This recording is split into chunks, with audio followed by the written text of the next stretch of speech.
சார்ந்து வாழும் வாழ்க்கை போல் சாவங்கள் இல்லை.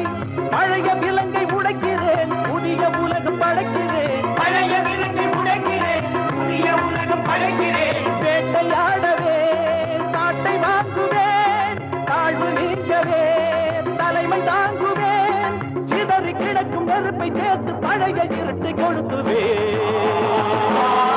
எழுகவே படைகள் எழுகவே, விடியவே இரவு விடியவே ஆட்டம் போ